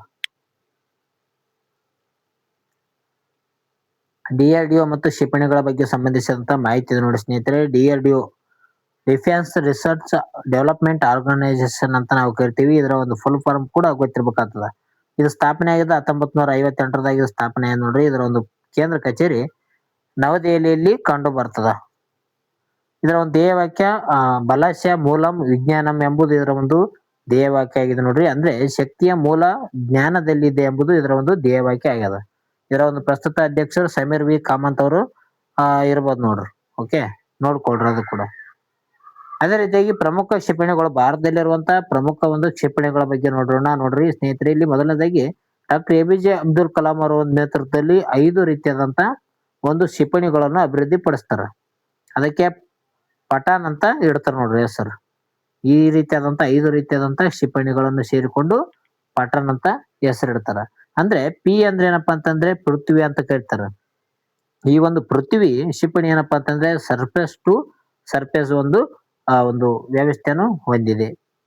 ಅದೇ ರೀತಿ ಎ ಅಂದ್ರೆ ಅಗ್ನಿ ಅಂತ ಹೇಳ್ತೀವಿ. ಇದೊಂದು ಬ್ಯಾಲಿಸ್ಟಿಕ್ ಕ್ಷಿಪಣಿ ಆಗಿದೆ ನೋಡ್ರಿ. ನೆಕ್ಸ್ಟ್ ತ್ರಿಶೂಲ್ ಅಂತ ಹೇಳ್ತೀವಿ. ಇದು ಶಾರ್ಟ್ ರೇಂಜ್ ಸೇಮ್ ಆಗಿದೆ ನೋಡ್ರಿ, ಶ್ಯಾಮ್. ಓಕೆ, ಅದೇ ರೀತಿ ನಾಲ್ಕನೇದು ನಾಗ ಅಂತ ಹೇಳ್ತೀವಿ. ಆಂಟಿ ಟ್ಯಾಂಕ್ ಆಗಿದೆ. ನಾಗ ಎಂಬುದು ಒಂದು ಟ್ಯಾಂಕರ್ ಆಗಿದೆ ನೋಡ್ರಿ, ಟ್ಯಾಂಕರ್. ಓಕೆ. ಆಕಾಶ್ ಎಂಬುದು ಏನಂದ್ರೆ ಮೀಡಿಯಂ ರೇಂಜ್ ಒಂದು ಇದಾಗಿದೆ ನೋಡಿ, ಕ್ಷಿಪಣಿ ಆಗಿದೆ. ಓಕೆ, ಆಕಾಶ್. ಈ ರೀತಿಯಾಗಿ ಪಠಾಣ್ ಎಂಬ ಒಂದು ಕ್ಷಿಪಣಿಗಳನ್ನು ಡಾಕ್ಟರ್ ಎಪಿಜೆ ಅಬ್ದುಲ್ ಕಲಾಂ ಒಂದು ನೇತೃತ್ವದಲ್ಲಿ ಈ ಒಂದು 5 ಕ್ಷಿಪಣಿಗಳನ್ನು ಅಭಿವೃದ್ಧಿ ಪಡಿಸಲಾಗುತ್ತದೆ. ನೆಕ್ಸ್ಟ್, ಭಾರತೀಯ ನೌಕಾಪಡೆಗೆ ಸೇರ್ಪಡೆ ಆಗಲಿರುವಂತಹ ಅತ್ಯಾಧುನಿಕ DSV ನೌಕೆಯ ಒಂದು ಹೆಸರು ಏನಂತ ಕೊಟ್ಟಿದ್ದಾರೆ ನೋಡ್ರಿ. ಭಾರತೀಯ ನೌಕಾಪಡೆಗೆ ಈಗ ಸೇರ್ಪಡೆ ಆಗ್ತಿದೆ ಈ ಒಂದು ಡಿಎಸ್ವಿ ಒಂದು ನೌಕೆಯ ಹೆಸರು ಏನಂತ ಕೊಟ್ಟಿದ್ದಾರೆ. ಇದು ಕೂಡ ವೆರಿ ಇಂಪಾರ್ಟೆಂಟ್ ನೋಡ್ರಿ. ಸೇನೆಗೆ ಭಾರತೀಯ ನೌಕಾಪಡೆಗೆ ಸೇರ್ಪಡೆ ಆಗ್ತಿದೆ, ಅದಕ್ಕಾಗಿ ಇಂಪಾರ್ಟೆಂಟ್. ಯಾವ ಒಂದು ಹಡಗುಗಳು, ಯಾವ ಒಂದು ಸಬ್ಮರೀನ್ಗಳು ಕೂಡ ಇಂಪಾರ್ಟೆಂಟ್ ಆಗ್ತಾವ. ಈ ಒಂದು DSV ನೌಕೆಯ ಹೆಸರು ಏನಪ್ಪಾ ಅಂತಂದ್ರೆ ನಿಪುಣ್ ಅಂತ ಕರಿತೀವಿ ನೋಡ್ರಿ. ಇದಕ್ಕೆ ಸರಿಯಾದ ಉತ್ತರ ಆಪ್ಷನ್ಸ್ ಬಿ, ನಿಪುಣ್ ಅಂತ ಹೇಳ್ತೀವಿ. ಇದೇನಪ್ಪಾ ಅಂತಂದ್ರೆ ಸಾಗರದಾಳದ ಕಾರ್ಯಾಚರಣೆಗೆ ನೆರವು ನೀಡಲು ಅತ್ಯಾಧುನಿಕ ಸೌಲಭ್ಯ ಒಂದು ಹೊಂದಿರುವಂತಹ ನೌಕೆ ಆಗಿದೆ ನೋಡ್ರಿ. ನಿಪುಣ್ ಎಂಬುದು ಒಂದು ಯುದ್ಧ ನೌಕೆ ಆಗಿದೆ. DSV ನಿಪುಣ್ ಅಂತ ಇದಕ್ಕೆ ಕರೀತಾರ. ನೀವು ರೈಟ್ ಸೈಡ್ ಅಲ್ಲಿ ನೋಡಬಹುದು, ಇದರ ಒಂದು ಚಿತ್ರ ಕೂಡ ಇದೆ. ಓಕೆ, ಇದರೊಂದು ನಿರ್ಮಾಣ ಮಾಡಿದ್ದು ಯಾವ್ದಪ್ಪ ಅಂತಂದ್ರೆ ವಿಶಾಖಪಟ್ಟಣದ Hindustan shipyard limited, HSR ಅಂತ ಕರೀತಾರೆ. ಹಿಂದೂಸ್ತಾನ್ ಶಿಪ್ ಯಾರ್ಡ್ ಲಿಮಿಟೆಡ್ ಅಂತ ಕರಿತಾರೆ ನೋಡ್ರಿ. ಈ ಒಂದು ಸಂಸ್ಥೆ ನಿರ್ಮಾಣ ಮಾಡಿದೆ. ಇಲ್ಲಿ DSV ಅಂದ್ರೆ ಏನಂತ ನೋಡೋಣ. DSV ಅಂದ್ರೆ ಡಿವಿಂಗ್ ಸಪೋರ್ಟ್ ವಿಸಾ ಅಂತ ಕರಿತಾರೆ. ವಿಸಿಲ್ ಅಂದ್ರೆ ಮುಳುಗು ನೆರವು ನೌಕೆ ಎಂದು ಕರೀತಾರೆ ನೋಡ್ರಿ. ಇದರಿಂದ ಏನೇನ್ ಕಾರ್ಯ ಆಗಬಹುದು ಅಂದ್ರೆ ಆಳ ಸಮುದ್ರ ರಕ್ಷಣಾ ಕಾರ್ಯಾಚರಣೆ ಆಗಿರ್ಬೋದು, ಜಲಾಂತರ್ಗಾಮಿಗಳ ಒಂದು ನೆರವು ನೀಡ್ತದ, ಜೊತೆಗೆ ಸುಧಾರಿತ ರಕ್ಷಣೆ ತಂತ್ರಜ್ಞಾನ ವ್ಯವಸ್ಥೆಯನ್ನು ಕೂಡ ಈ ಒಂದು ಯುದ್ಧ ನೌಕೆ ಏನಪ್ಪಾ ಅಂತಂದ್ರೆ ಒಳಗೊಂಡಿದೆ ಅಂತ ಹೇಳಬಹುದು. ಓಕೆ, ನಿಪುಣ್ ಎಂಬುದು ಒಂದು ಯುದ್ಧ ನೌಕೆ ಆಗಿದೆ ನೋಡ್ರಿ. ಈಗ ಭಾರತೀಯ ಸ್ಟ್ರಾಟಜಿಕಲಿ ಭಾರತೀಯ ಸೇನೆಗೆ ಸಂಬಂಧಿಸಿದಂತ ಮಾಹಿತಿಯನ್ನು ತಿಳಿದುಕೊಳ್ಳೋಣ ಸ್ನೇಹಿತರೆ. ಇದು ಕೂಡ ಇಂಪಾರ್ಟೆಂಟ್ ಆಗುತ್ತೆ. ಭಾರತೀಯ ಒಂದು ಸೇನೆ ಬಗ್ಗೆ ಬಂದಿದೆ ಅಂದ್ರೆ ಭಾರತೀಯ ನೌಕಾಪಡೆಯ ಸೇನೆ ಬಗ್ಗೆ ಕೇಳುತ್ತಾರೆ. ಭಾರತೀಯ ಸೇನೆ ಒಂದು ನೌಕಾಪಡೆ ದಿನದ ಬಗ್ಗೆ ನೋಡೋದಾದ್ರೆ, ನೌಕಾಪಡೆಯ ಒಂದು ದಿನ ಯಾವಾಗ ಆಚರಣೆ ಮಾಡ್ತಾರೆ ಅಂದ್ರೆ 1932ರಲ್ಲಿ ಇದು ಸ್ಥಾಪನೆ ಆಗುತ್ತದ, ಡಿಸೆಂಬರ್ 4ನೇ ತಾರೀಕು. ಅದಕ್ಕಾಗಿ ಡಿಸೆಂಬರ್ 4 ಏನ್ ಮಾಡ್ತಾರೆ ಅಂದ್ರೆ ನೌಕಾಪಡೆ ದಿನ ಎಂದು ಆಚರಣೆ ಮಾಡುತ್ತಾರೆ. ಇದರ ಒಂದು ಧ್ಯೇಯ ವಾಕ್ಯ ಶಮ್ನೋ ವರುಣಂ ಅಂತ ಕರಿತಾರೆ ನೋಡ್ರಿ. ಅಂದ್ರೆ ವರುಣ ದೇವರು ನಮಗೆ ಮಂಗಳವನ್ನುಂಟು ಮಾಡಲಿ ಎಂಬುದು ಇದರ ಒಂದು ಥೀಮ್ ಆಗಿರ್ತದ. ಅದೇ ರೀತಿಯಾಗಿ ಛತ್ರಪತಿ ಶಿವಾಜಿ ಮಹಾರಾಜ್ ಅವರನ್ನು ಭಾರತೀಯ ನೌಕಾಪಡೆಯ ಪಿತಾಮಹ ಎಂದು ಕೂಡ ಇತಿಹಾಸದಲ್ಲಿ ಕರೆದಾರ ನೋಡ್ರಿ. ಯಾಕಪ್ಪ ಅಂತಂದ್ರೆ ಮಹಾರಾಷ್ಟ್ರದಲ್ಲಿ ಕಂಡು ಬರುವಂತ ಒಂದು ಸಮುದ್ರ ತೀರದಲ್ಲಿ ಛತ್ರಪತಿ ಶಿವಾಜಿ ಏನಪ್ಪಾ ಅಂತಂದ್ರೆ ಅವರೊಂದು ಹಿಡಿತವನ್ನು ಹೊಂದಿದ್ರು. ಆ ಒಂದು ಹಡಗು ಪಟ್ಟಣದಲ್ಲಿ ಬಂದರಿನಲ್ಲಿ ಅವರ ಒಂದು ಹಿಡಿತವನ್ನು ಹೊಂದಿದ್ರು. ಅದಕ್ಕಾಗಿ ಛತ್ರಪತಿ ಶಿವಾಜಿ ಅವರನ್ನು ಏನಪ್ಪಾ ಅಂತಂದ್ರೆ ಭಾರತೀಯ ನೌಕಾಪಡೆಯ ದಿನ ಒಂದು ಪಿತಾಮಹ ಎಂದು ಕರೆಯುತ್ತಾರೆ. ಭಾರತೀಯ ನೌಕಾಪಡೆಯ ಪಿತಾಮಹ ಎಂದು ಯಾರಿಗೆ ಕರೀತಾರ? ಛತ್ರಪತಿ ಶಿವಾಜಿ. ಅದೇ ರೀತಿಯಾಗಿ ಪ್ರಮುಖ ಶಿಪ್ ಯಾರ್ಡ್ಗಳು ನೋಡೋಣ. ಅಂದ್ರೆ ಪ್ರಮುಖ ಬಂದರುಗಳು ಅಂತ ನಾವು ಹೇಳ್ಬೋದು. ಇದು ಮಜಗಾವ್ ಡಾಕ್ ಶಿಪ್ ಇಲ್ಲಿ ಕಂಡು ಬರುತ್ತೆ ಅಂದ್ರೆ ಅದು ಮುಂಬೈನಲ್ಲಿ ಕಂಡು ಬರುತ್ತೆ ನೋಡ್ರಿ, ಮಜಗಾವ್ ಡಾಕ್. ಅದೇ ರೀತಿ ಗಾರ್ಡನ್ ರೀಚ್ ಅಂತ ಹೇಳ್ತೀವಿ, ಇದು ಕೋಲ್ಕತ್ತಾದಲ್ಲಿ ಕಂಡು ಬರ್ತದೆ. ಗೋವಾ ಶಿಪ್ ಯಾರ್ಡ್ ಅಂತ ಹೇಳ್ತೀವಿ, ಇದು ಗೋವಾದಲ್ಲಿ ಕಂಡು ಬರ್ತದ. ಕೊಚ್ಚಿ ಶಿಪ್ ಯಾರ್ಡ್ ಇದೆ ಎಲ್ಲಿ ಕಂಡು ಬರ್ತದೆ ಅಂದ್ರೆ ಕೇರಳದಲ್ಲಿ ಕಂಡು ಬರುತ್ತದೆ. ಇವೇನಪ್ಪ ಅಂತಂದ್ರೆ ಪ್ರಮುಖ ಶಿಪ್ ಯಾರ್ಡ್ಗಳು. ನೆಕ್ಸ್ಟ್, ಇದು ಕೂಡ ವೆರಿ ಇಂಪಾರ್ಟೆಂಟ್ ನೋಡ್ರಿ. ಇತ್ತೀಚೆಗೆ ಅಸ್ಸಾಂ ಸ್ಯಾಟ್ ಎಂಬ ಒಂದು ಸ್ವಂತ ಭೂ ವೀಕ್ಷಣಾ ಉಪಗ್ರಹ ಉಡಾವಣೆ ಮಾಡಿರುವಂತ ಯಾವೊಂದು ರಾಜ್ಯ ಸಜ್ಜಾಗಿದೆ ಅಂತ ಕೊಟ್ಟಿದ್ದಾರೆ. ಅಸ್ಸಾಂ ಸ್ಯಾಟ್ ಅಂತ ನಾವು ಕರಿತೀವಿ ನೋಡ್ರಿ. ಇದು ಭೂ ವೀಕ್ಷಣಾ ಉಪಗ್ರಹವಾಗಿದೆ. ಯಾವೊಂದು ರಾಜ್ಯದಲ್ಲಿ ಈ ಒಂದು ಉಡಾವಣೆ ಮಾಡ್ಬೇಕಂತ ಸಜ್ಜಾಗಿದೆ ಅಂತ ಕೊಟ್ಟಿದ್ದಾರೆ. ಇಲ್ಲಿ ಹೆಸರಲ್ಲೇ ಇದೆ ನೋಡಿ. ಓಕೆ, ಅಸ್ಸಾಂ ಸ್ಯಾಟ್ ಅಂತ ಹೆಸರಲ್ಲಿದೆ. ಅಸ್ಸಾಂ ಸ್ಯಾಟ್ ಯಾವೊಂದು ರಾಜ್ಯ ಅಂದ್ರೆ ಅಸ್ಸಾಂ ರಾಜ್ಯ ಉಡಾವಣೆ ಮಾಡ್ಬೇಕಂತ ಮಾಡ್ಕೊಂಡಿದೆ. ಇದೊಂದು ಏನಪ್ಪಾ ಅಂತಂದ್ರೆ ಈ ಒಂದು ಭೂ ವೀಕ್ಷಣಾ ಉಪಗ್ರಹ ಆಗಿದೆ ನೋಡಿ. ಇದು ಕೂಡ ಇಂಪಾರ್ಟೆಂಟ್ ಅಂದ್ರೆ ವೆರಿ ಇಂಪಾರ್ಟೆಂಟ್. ಯಾಕಂದ್ರೆ ಉಡಾವಣೆ ಮಾಡಿರುವಂತ ಪ್ರಮುಖ ರಾಕೆಟ್ ಬಗ್ಗೆ ಕೂಡ ಕೇಳ್ತಾರೆ. ಅಸ್ಸಾಂ ಸ್ಯಾಟ್ ಯಾವ ರಾಜ್ಯದಪ್ಪ ಅಂತಂದ್ರೆ ಅದು ಅಸ್ಸಾಂ ರಾಜ್ಯದ. ಇದೊಂದು ಭೂ ವೀಕ್ಷಣಾ ಉಪಗ್ರಹವಾಗಿದೆ ನೋಡ್ರಿ. ಉಡಾವಣೆ ಮಾಡ್ಬೇಕಂತ ಅಸ್ಸಾಂ ರಾಜ್ಯ ಯೋಜನೆಯನ್ನು ಆಯ್ಕೆ ಮಾಡಿಕೊಂಡಿದೆ. ಇದು ಭಾರತದ ಮೊದಲ ರಾಜ್ಯ ಮಾಲೀಕತ್ವದ ಭೂ ವೀಕ್ಷಣಾ ಉಪಗ್ರಹ ಜಾಲವಾಗಿದೆ ಅಂತ ನಾವ್ ಹೇಳ್ತೀವಿ. ಅಸ್ಸಾಂ ರಾಜ್ಯದ್ದು ಆಗಿದೆ ನೋಡ್ರಿ. ಅಸ್ಸಾಂ ಸ್ಯಾಟ್ ಯೋಜನೆ ಅಂತ ಹೇಳ್ತೀವಿ ನೋಡ್ರಿ. ಪ್ರಮುಖವಾದಂತ ಇದ್ರ ಸಂಸ್ಥೆ ಯಾವ್ದಪ್ಪ ಅಂತಂದ್ರೆ ಡಿಸಾಸ್ಟರ್ ಮ್ಯಾನೇಜ್ಮೆಂಟ್ ಸಂಸ್ಥೆ ಇದಕ್ಕೆ ಇದಾಗಿದೆ. ಓಕೆ, ತಯಾರು ಮಾಡ್ತಾ ಇದೆ. ಏನಪ್ಪಾ ಅಂತಂದ್ರೆ ಯಾಕೆ ತಯಾರು ಮಾಡ್ತಾ ಇದ್ದಪ್ಪ ಅಂತಂದ್ರೆ ಅಸ್ಸಾಂ ರಾಜ್ಯದಲ್ಲಿ ನಡೆಯುವಂತ ಬ್ರಹ್ಮಪುತ್ರ ನದಿ ಪ್ರವಾಹದಿಂದ ಮುನ್ಸೂಚನೆ ತಿಳಿಯೋದಾಗಿರ್ಬೋದು ಅಥವಾ ಹಾನಿಯ ಒಂದು ನಕ್ಷೆಯನ್ನು ತಯಾರು ಮಾಡಲು ಇದು ಸಹಕಾರಿಯಾಗುತ್ತಂತ ಇದನ್ನು ತಯಾರು ಮಾಡ್ತಾ ಇದ್ದಾರೆ. ಅಸ್ಸಾಂ ಸ್ಯಾಟ್ ಇದೊಂದು ಭೂ ವೀಕ್ಷಣಾ ಉಪಗ್ರಹ ಯೋಜನೆ ಆಗಿದೆ. ಇದರ ಒಂದು ತಂತ್ರಜ್ಞಾನ ನೋಡೋದಾದ್ರೆ ಇದು 5 ಸಿಂಥೆಟಿಕ್ ಅಪರ್ಚರ್ ರೇಡಾರ್ ಆಗಿದೆ ನೋಡ್ರಿ. ಇಲ್ಲಿ ನೋಡ್ರಿ SAR ಎಂದ ಏನಂದ್ರೆ ಸಿಂಥೆಟಿಕ್ ಅಪರ್ಚರ್ ರೇಡಾರ್ ಅಂತ ಕರೀತಾರೆ. ಈ ಒಂದು 5 ರೀತಿಯಾದಂತ ಸಿಂಥೆಟಿಕ್ ಅಪರ್ಚರ್ ರೇಡಾರ್ಗಳ ಉಪಗ್ರಹಗಳನ್ನು ಸಮೂಹವನ್ನು ಇದು ಒಳಗೊಂಡಿರ್ತದೆ ಅಂತ ಹೇಳ್ತೀವಿ. ಅದೇ ರೀತಿಗೆ DB-LOTTI ಮಾದರಿಯಲ್ಲಿ ಇದನ್ನು ನಿರ್ಮಾಣ ಮಾಡಲಾಗಿದೆ. ಅಂದ್ರೆ ಡಿಸೈನಿಂಗ್, ಬಿಲ್ಡ್ ಮತ್ತು ಲಾಂಚ್, ಆಪರೇಟ್, ಟ್ರೈನ್ ಮತ್ತು ಟ್ರಾನ್ಸ್ಫರ್ ಅಂತ ಹೇಳ್ತೀವಿ. ಈ ಒಂದು ಮಾದರಿಯಲ್ಲಿ ಖಾಸಗಿ ಕಂಪನಿಗಳ ಒಂದು ಸಹಯೋಗವನ್ನು ಪಡೆದುಕೊಂಡು ಈ ಒಂದು ಭೂ ವೀಕ್ಷಣಾ ಉಪಗ್ರಹಗಳನ್ನು ತಯಾರಿ ಮಾಡ್ತಾ ಇದ್ದಾರೆ ಅಸ್ಸಾಂ ರಾಜ್ಯದಲ್ಲಿ.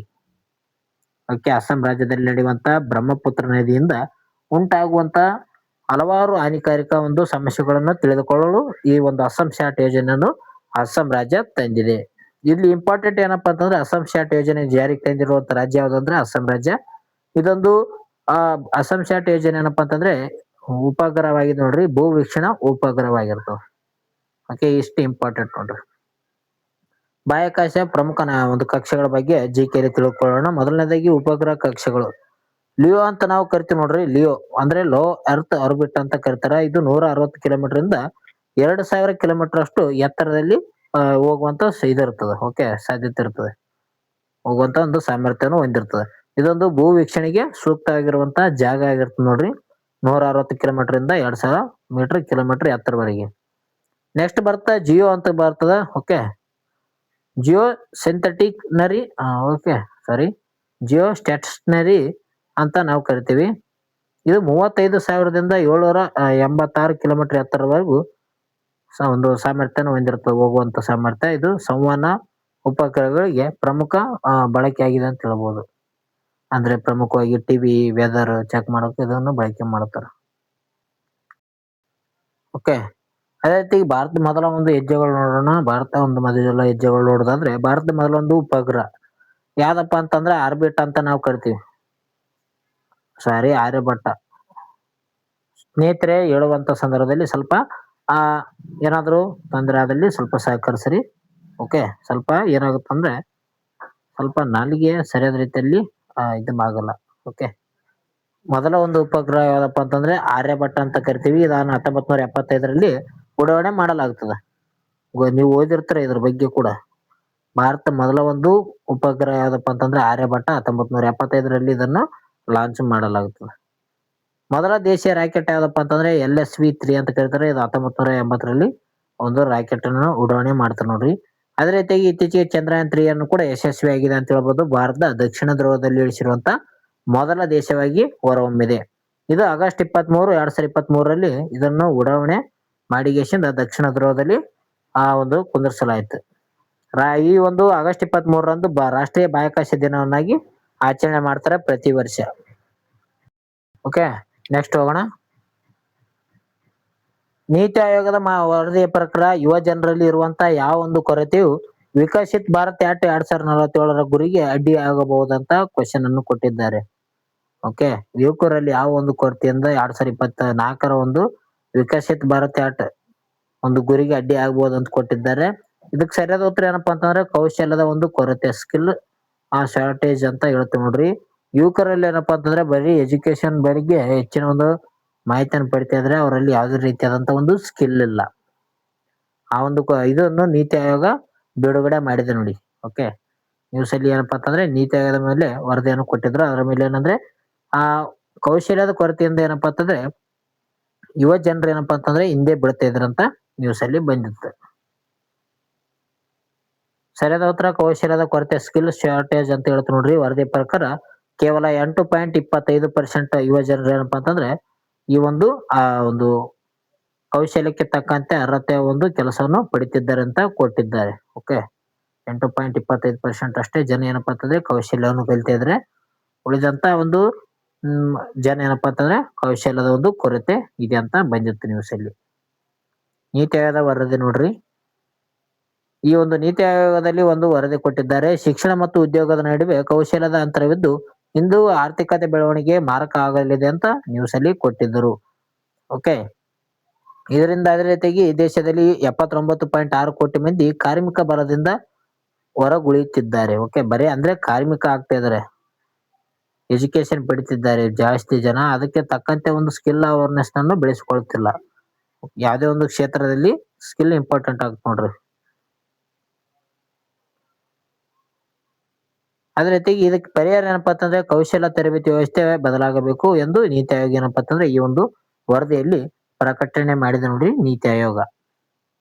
ಈಗ ನೀತಿ ಆಯೋಗಕ್ಕೆ ಸಂಬಂಧಿಸಿದಂತ ಸ್ಟ್ಯಾಟಿಕ್ ಜೆಇಕೆಯಲ್ಲಿ ಮಾಹಿತಿಯನ್ನು ತಿಳಿದುಕೊಳ್ಳೋಣ.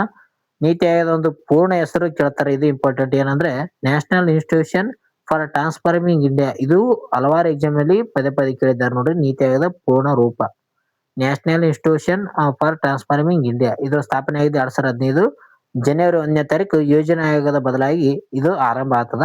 ಇದರ ಒಂದು ಅಧ್ಯಕ್ಷರು ಯಾರಾಗಿರ್ತಾರ ಅಂದ್ರೆ ಪ್ರಧಾನಮಂತ್ರಿ ಅವರು ಇದರ ಒಂದು ಅಧ್ಯಕ್ಷರಾಗಿರ್ತಾರೆ ನೋಡ್ರಿ. ಇದರ ಒಂದು ಕೆಲಸ ವಿಧಾನ ಏನಪ್ಪಾ ಅಂತಂದ್ರೆ ಬಾಟಮ್ ಅಪ್ ಅಪ್ರೋಚ್ ಅಂತ ಹೇಳ್ತೀವಿ. ಇದು ರಾಜ್ಯಗಳ ಸಹಭಾಗಿತ್ವಕ್ಕೆ ಒತ್ತು ನೀಡುತ್ತದೆ. ಇದನ್ನು ಥಿಂಕ್ ಟ್ಯಾಂಕ್ ಅಂತ ಕೂಡ ಕರೀತಾರೆ ನೋಡ್ರಿ. ಯಾವ್ದನ್ನು ಥಿಂಕ್ ಟ್ಯಾಂಕ್ ಅಂತ ಕರೀತಾರೆ ಅಂದ್ರೆ ನೀತಿ ಆಯೋಗವನ್ನು ಥಿಂಕ್ ಟ್ಯಾಂಕ್ ಎಂದು ಕರೀತಾರೆ. ಇದು ಸರ್ಕಾರದ ಸಲಹೆ ಸಂಸ್ಥೆ ಆಗಿದ್ದು ಹಣಕಾಸು ಹಂಚಿಕೆ ಅಧಿಕಾರ ಹೊಂದಿಲ್ಲ ನೋಡ್ರಿ. ಸರ್ಕಾರಕ್ಕೆ ಸಲಹೆ ಸಂಸ್ಥೆ ಆಗಿದೆ ಬರೀ, ಆದ್ರೆ ಇದರಲ್ಲಿ ಹಣಕಾಸು ಹಂಚಿಕೆ ಮಾಡುವಂತ ಯಾವುದೇ ರೀತಿಯಾದಂತ ಅಧಿಕಾರ ನೀತಿ ಆಯೋಗ ಹೊಂದಿರುವುದಿಲ್ಲ. ನೆಕ್ಸ್ಟ್, ಇತ್ತೀಚೆಗೆ ನೇಪಾಳದಲ್ಲಿ ಸಂಭವಿಸಿದಂತ ಭೀಕರ ಜಲಸ್ಫೋಟ ಮತ್ತು ಪ್ರವಾಹಕ್ಕೆ ಕಾರಣವೇನಂತ ಕೊಟ್ಟಿದ್ದಾರೆ. ನೇಪಾಳದಲ್ಲಿ ಜಲಸ್ಫೋಟವಾಗಿದೆ ನೋಡಿ, ಅದಕ್ಕೆ ಕಾರಣವೇನಂತ ಕೊಟ್ಟಿದ್ದಾರೆ. ಇದಕ್ಕೆ ಸರಿಯಾದ ಉತ್ತರ ಏನಪ್ಪಾ ಅಂತಂದ್ರೆ ಆಪ್ಷನ್ಸ್ ಬಿ, ಹಿಮಗಡ್ಡೆ ಸ್ಫೋಟ ನೋಡ್ರಿ. ಪರ್ವತದಲ್ಲಿರುವಂತ ಹಿಮ ಏನಾಗಿದೆಪ್ಪ ಅಂತಂದ್ರೆ ಅದು ಸ್ಫೋಟವಾಗಿ ಆ ನದಿ ಮೇಲೆ ಬಿದ್ದಿದೆ. ಆ ಒಂದು ನದಿ ಮೇಲೆ ಬಿದ್ದು ಏನಾಗಿದೆಪ್ಪ ಅಂತಂದ್ರೆ ಅದು ನೀರು ಸ್ಫೋಟ ಆಗಿ ಬಿದ್ದಿರೋದ್ರಿಂದ ಈ ಒಂದು ಭೀಕರ ಜಲಸ್ಫೋಟ ಆಗಿದೆ ನೋಡಿ, ಪ್ರವಾಹಕ್ಕೆ ಕಾರಣವಾಗಿದೆ. ಹಿಮಗಡ್ಡೆ ಸ್ಫೋಟ ನೋಡ್ರಿ. ನೇಪಾಳದ ಒಂದು ತಾಮೆ ಭಾಗದಲ್ಲಿರುವಂತ ಹಿಮ ಸರೋವರದ ಒಡೆತನದಿಂದ ಭೀಕರ ಪ್ರವಾಹ ಉಂಟಾಗಿದೆ ಅಂತ ನಾವು ಹೇಳ್ತೀವಿ. ನೋಡಬಹುದು ನೀವು ರೈಟ್ ಸೈಡ್ ಅಲ್ಲಿ ಇದರ ಚಿತ್ರವನ್ನು ಕೂಡ ಹಾಕಿದೀವಿ. ನೇಪಾಳದಲ್ಲಿ ಜಲಸ್ಫೋಟ ಏನಾಗಿದೆಪ್ಪ ಅಂತಂದ್ರೆ ಮೇಲಿರುವಂತ ಹಿಮ ಇದೆಯಲ್ಲ, ಈ ಒಂದು ಹಿಮದಲ್ಲಿ ನೀರು ಶೇಖರಣೆ ಆಗಿಗೆಸಿಂದ ಜಾಸ್ತಿ ನೀರು ಶೇಖರಣೆ ಆಗಿ ಆ ಒಂದು ಹಿಮ ಏನಾಗಿದೆ ಅಂದ್ರೆ ಬ್ಲಾಸ್ಟ್ ಆಗಿದೆ. ಬ್ಲಾಸ್ಟ್ ಆಗಿ ಸೀದಾ ನೀರ್ ಏನಾಗಿದೆಪ್ಪ ಅಂತಂದ್ರೆ ಈ ಒಂದು ಆ ಒಂದು ಸರೋವರಕ್ಕೆ ತುಂಬಿದೆ ಅಂತ ಹೇಳ್ಬೋದು. ಸರೋವರಕ್ಕೆ ತುಂಬಿದ್ದು ಏನಾಗಿದೆಪ್ಪ ಅಂತಂದ್ರೆ ಅದು ಪ್ರವಾಹವನ್ನು ಉಂಟು ಮಾಡಿದೆ ನೇಪಾಳದಲ್ಲಿ. ಪ್ರವಾಹದಿಂದ ಹಲವಾರು ವ್ಯಕ್ತಿಗಳು ಕೂಡ ಸಾವನ್ನಪ್ಪಿದ್ದಾರೆ ಮತ್ತು ಕಾಣೆಯಾಗಿದ್ದಾರೆ ಅಂತ ಹೇಳ್ಬೋದು. ಇದರಿಂದ ಪರಿಣಾಮ ಏನಾಗಿದೆಪ್ಪ ಅಂತಂದ್ರೆ 157ಕ್ಕೂ ಹೆಚ್ಚು ಸಾವು ಮತ್ತು ಅನೇಕರು ನಾಪತ್ತೆಯಾಗಿದ್ದಾರೆ. ಭಾರತೀಯರ ಸ್ಥಿತಿ ನೋಡೋದಾದ್ರೆ ಕೈಲಾಸ ಮಾನಸ ಸರೋವರದಿಂದ ಮರಳುತ್ತಿದ್ದ ಅಂತ ವ್ಯಕ್ತಿಗಳು ಏನಪ್ಪಾ ಅಂತಂದ್ರೆ ಈಶಾ ಫೌಂಡೇಶನ್ 77 ಯಾತ್ರಿಕರು ಸೇರಿದಂತೆ ಹಲವಾರು ವ್ಯಕ್ತಿಗಳು ಸಿಲುಕಿಕೊಂಡಿದ್ದಾರೆ ಈ ಒಂದು ಪ್ರವಾಹಕ್ಕೆ. GLOF ಅಂದ್ರೆ ಏನಪ್ಪಾ ಅಂತಂದ್ರೆ ಗ್ಲೇಸಿಕಲ್ ಲೇಕ್ ಆರ್ಬಸ್ಟ್ ಔಟ್ ಬರ್ಸ್ಟ್ ಫ್ಲಡ್ ಅಂತ ಕರಿತಾರೆ ನೋಡ್ರಿ. ಹಿಮ ಸರೋವರ ಹಠಾತ್ತನೆ ಒಡೆದು ಭಾರಿ ಪ್ರಮಾಣದ ಒಂದು ನೀರು ಹೊರಬರುವುದನ್ನು ನಾವು GLOF ಅಂತ ಕರೀತಾರೆ. ನೆಕ್ಸ್ಟ್, ಸ್ಟ್ಯಾಟಿಕ್ ಜಿಕೆಯಲ್ಲಿ ನೇಪಾಳ ಮತ್ತು ಹಿಮಾಲಯ ನದಿ ಬಗ್ಗೆ ತಿಳಿದುಕೊಳ್ಳೋಣ. ಹಿಮಾಲಯದ ಬಗ್ಗೆ ಮೊದಲನೇದಾಗಿ ನೇಪಾಳದ ಬಗ್ಗೆ ನೋಡೋದಾದ್ರೆ ನೇಪಾಳ ರಾಜಧಾನಿ ಕಠ್ಮಂಡು ಆಗಿದೆ. ನೇಪಾಳದಲ್ಲಿ ಕಂಡು ಬರುವಂತ ಅತಿ ಎತ್ತರದ ಶಿಖರ ಯಾವ್ದಪ್ಪ ಅಂತಂದ್ರೆ ಮೌಂಟ್ ಎವರೆಸ್ಟ್ ಅಂತ ಹೇಳ್ತೀವಿ. ಇದು ನೇಪಾಳದಲ್ಲಿ ಸಾಗರ ಮಾತೆ ಎಂದು ಕರೀತಾರೆ. ಯಾವುದನ್ನು ನೇಪಾಳದಲ್ಲಿ ಸಾಗರ ಮಾತೆ ಎಂದು ಕರೀತಾರಪ್ಪ ಅಂತಂದ್ರೆ ಅದನ್ನು ಮೌಂಟ್ ಎವರೆಸ್ಟ್ ಅನ್ನು ಸಾಗರ ಮಾತೆ ಎಂದು ಕರೀತಾರೆ ನೇಪಾಳದಲ್ಲಿ. ಇದು 8,848 ಏನೋ ಹೊಂದಿರಬಹುದು. ಅಷ್ಟು ಏನಪ್ಪಾ ಅಂತಂದ್ರೆ ಎತ್ತರವನ್ನು ಹೊಂದಿದೆ. ಇದರಿಂದ ನೇಪಾಳದಲ್ಲಿ ಕಂಡು ಬರುವಂತ ಪ್ರಮುಖ ನದಿಗಳು ಕೋಶಿ ಆಗಿರಬಹುದು, ಗಂಡಕ್ಕಿ ಮತ್ತು ಕರ್ನಾಲಿ ಎಂಬ ಒಂದು ನದಿಗಳು ಪ್ರಮುಖ ನೇಪಾಳದಲ್ಲಿ ಕಂಡು ಬರುತ್ತೆ ನೋಡ್ರಿ. ಕೋಶಿ ನದಿ ಏನಪ್ಪಾ ಅಂತಂದ್ರೆ ಪ್ರಮುಖವಾಗಿ ಭಾರತ ಮತ್ತು ನೇಪಾಳದಲ್ಲಿ ಇದೆ. ಭಾರತ ಮತ್ತು ನೇಪಾಳ. ಅದೇ ರೀತಿಯಾಗಿ ಹಿಮಾಲಯದ ಪ್ರಮುಖ ನದಿ ಲಕ್ಷಣಗಳು ನೋಡೋದಾದ್ರೆ ಇವು ಬಾರಮಾಸಿ ನದಿಗಳಾಗಿದ್ದು ಮಳೆ ಮತ್ತು ಹಿಮ ಕರಗುವಿಕೆಯಿಂದ ನೀರು ಪಡೆಯುತ್ತಿವೆ. ಬಾರಮಾಸಿ ಅಂತ ಕರಿತಾರೆ ನೋಡ್ರಿ ಹಿಮಾಲಯದ ಒಂದು ನದಿಗಳ ಒಂದು ಲಕ್ಷಣ. ಹಿಮಾಲಯದಲ್ಲಿ ಏನಪ್ಪಾ ಅಂತಂದ್ರೆ ಮಳೆಯಿಂದ ಪಡಿತೇವೆ ಅಥವಾ ಹಿಮ ಏನಾಗಿತ್ತಂದ್ರೆ ಅದು ಕರಗಿ ಒಂದು ನೀರಾಗುವಂತ ಒಂದು ಇದಕ್ಕೆ ಬಾರಮಾಸಿ ಅಂತ ಕರಿತಾರೆ. ಜಾಗತಿಕ ತಾಪಮಾನ ಹೆಚ್ಚಳದಿಂದ ಹಿಮ ಪದರಗಳು ಕರಗಿ ಇಂತ ಒಂದು ಜಲಸ್ಫೋಟ ಸಂಭವಿಸುತ್ತದ ಅಂತ ನಾವು ಹೇಳ್ತೀವಿ. ನೆಕ್ಸ್ಟ್, ಇತ್ತೀಚೆಗೆ ವಿಶ್ವದಾದ್ಯಂತ ವೀಸಾ ವಿತರಣೆಯನ್ನು ತಾತ್ಕಾಲಿಕವಾಗಿ ಸ್ಥಗಿತಗೊಳಿಸಿದಂತ ರಾಷ್ಟ್ರ ಯಾವುದಂತ ಕೊಟ್ಟಿದ್ದಾರೆ. ವೀಸಾ ಒಂದು ಆ ವಿತರಣೆಯನ್ನು ತಾತ್ಕಾಲಿಕವಾಗಿ ಸ್ಥಗಿತಗೊಳಿಸಿರುವಂತ ರಾಷ್ಟ್ರ. ಸರಿಯಾದ ಉತ್ತರ ಅಮೆರಿಕ ದೇಶ ನೋಡ್ರಿ. ಅಮೆರಿಕದ ಡೊನಾಲ್ಡ್ ಟ್ರಂಪ್ ಅವ್ರು ಏನ್ ಮಾಡಿದಾರೆ ಅಂದ್ರೆ ವಿಶ್ವದಾದ್ಯಂತ ವೀಸಾ ವಿತರಣೆಯನ್ನು ತಾತ್ಕಾಲಿಕವಾಗಿ ಸ್ಥಗಿತಗೊಳಿಸಿದ್ದಾರೆ. ಆಪ್ಷನ್ಸ್ ಬಿ ಅಮೆರಿಕ ಸರಿಯಾದ ಉತ್ತರ ಆಯ್ತು ನೋಡ್ರಿ. ವಲಸೆ ನಿಯಮಗಳನ್ನು ಬಿಗಿಗೊಳಿಸುವ ಮತ್ತು ವೀಸಾ ಪ್ರಕ್ರಿಯೆಯನ್ನು ನವೀಕರಿಸುವಂತ ಉದ್ದೇಶದಿಂದ ಈ ಒಂದು ನಿರ್ಧಾರವನ್ನು ಡೊನಾಲ್ಡ್ ಟ್ರಂಪ್ ಅವರು ತೆಗೆದುಕೊಂಡಿದ್ದಾರೆ. ಅಮೆರಿಕದ ವೀಸಾ ನೀತಿ ಅಂತ ಹೇಳ್ತೀವಿ ನೋಡ್ರಿ. ಡೊನಾಲ್ಡ್ ಟ್ರಂಪ್ ಅವರು ಆಡಳಿತವು 2ನೇ ಅವಧಿಯಲ್ಲಿ ವಲಸೆ ನಿಯಮಗಳನ್ನು ಮತ್ತಷ್ಟು ಬಿಗಿಗೊಳಿಸುತ್ತಿದೆ. ಮೊದಲೇ ಸಂದರ್ಶನಕ್ಕೆ ದಿನಾಂಕ ನಿಗದಿಪಡಿಸಿಕೊಂಡಿದ್ದ ಅನೇಕ ಅಭ್ಯರ್ಥಿಗಳ ನೇಮಕಾತಿ ಈಗ ರದ್ದಾಗಿದೆ ಅಂತ ಹೇಳ್ಬೋದು. ಇದರ ಒಂದು ಪ್ರಮುಖ ಗುರಿ ಏನಪ್ಪಾ ಅಂತಂದ್ರೆ ಸಾರ್ವಜನಿಕ ಸೌಲಭ್ಯಗಳ ಮೇಲೆ ಅವಲಂಬಿತವಾಗಿರುವಂತ ಅರ್ಜಿದಾರರನ್ನು ಗುರುತಿಸಿ ತಡೆ ಹಿಡಿಯುವುದು ಇದರ ಒಂದು ಪ್ರಮುಖ ಒಂದು ಗುರಿಯಾಗಿದೆ ಅಂತ ಹೇಳ್ತೀವಿ. ಇಲ್ಲಿ ನೋಡ್ರಿ, ಪ್ರಮುಖ ವೀಸಾದ ವಿಧಗಳ ಬಗ್ಗೆ ತಿಳಿದುಕೊಳ್ಳೋಣ. ಅಮೆರಿಕ ದೇಶದಲ್ಲಿರುವಂತಹ ವೀಸಾ ವಿಧಗಳು. ಇದರಲ್ಲಿ ಮೊದಲು H-1B ಅಂತ ಕರಿತೀವಿ. H-1B ವೀಸಾ ಇದೇನಪ್ಪಾ ಅಂತಂದ್ರೆ ವಿಶೇಷ ಕೌಶಲ್ಯ ಹೊಂದಿರುವಂತ ವಿದೇಶಿ ಕಾರ್ಮಿಕರಿಗೆ ನೀಡುವಂತ ಒಂದು ವೀಸಾ ಆಗಿರ್ತದ. ಅಂದ್ರೆ ಇದು ಹೆಚ್ಚಾಗಿ IT ಕ್ಷೇತ್ರದಲ್ಲಿ ಕಂಡು ಬರ್ತದ. ಓಕೆ, IT ಕ್ಷೇತ್ರದಲ್ಲಿ ಯಾವ್ದು ಕಂಡು ಬರ್ತದೆ? H-1B ವೀಸಾ ಕಂಡು ಬರ್ತದ. ನಂತರ ಬರುವಂತ ವೀಸಾ ಯಾವ್ದಪ್ಪ ಅಂತಂದ್ರೆ B-1 ಅಥವಾ B-2 ವೀಸಾ ಅಂತ ನಾವು ಕರಿತೇವೆ. ಪ್ರವಾಸ ಅಥವಾ ವ್ಯಾಪಾರ ಉದ್ದೇಶಕ್ಕೆ ತಾತ್ಕಾಲಿಕವಾಗಿ ನೀಡುವಂತ ಒಂದು ವೀಸಾ ಇದಾಗಿರುತ್ತೆ ನೋಡ್ರಿ, B-1 B-2 ವೀಸಾ. ನೆಕ್ಸ್ಟ್ ಬರುತ್ತೆ L-1 ವೀಸಾ ಅಂತ ಹೇಳ್ತೀವಿ. ಇದು ಕಂಪನಿಗಳ ಒಳಗಿನ ಒಂದು ವರ್ಗಾವಣೆಗೆ ಬಳಕೆ ಮಾಡಿಕೊಳ್ತಾರ. ಓಕೆ, 3 ರೀತಿಯಾದಂತ ವೀಸಾಗಳು ಕಂಡು ಬರ್ತದೆ. ಇದರಲ್ಲಿ ಪ್ರಮುಖವಾಗಿರೋದು H-1B ವೀಸಾ. ನಾಳೆ ಪರೀಕ್ಷೆಯಲ್ಲಿ H-1B ಎಂಬುದು ಏನಪ್ಪಾ ಅಂತಂದ್ರೆ ಅದೊಂದು ವೀಸಾ ಆಗಿದೆ ನೋಡ್ರಿ. H-1B ಇದೊಂದು ವೀಸಾ ಇದೆ. ಇದೊಂದು IT ಕಂಪನಿಗಳಿಗೆ ನೀಡುವಂತ ಒಂದು ವೀಸಾ. ಅಮೆರಿಕದ ಬಗ್ಗೆ ನೋಡೋದಾದ್ರೆ ಅಮೆರಿಕದ ಒಂದು ರಾಷ್ಟ್ರದ ಬಗ್ಗೆ ಮಾಹಿತಿ. ಅಮೆರಿಕದ ರಾಜಧಾನಿ ವಾಷಿಂಗ್ಟನ್ DC ಆಗಿರ್ತದ.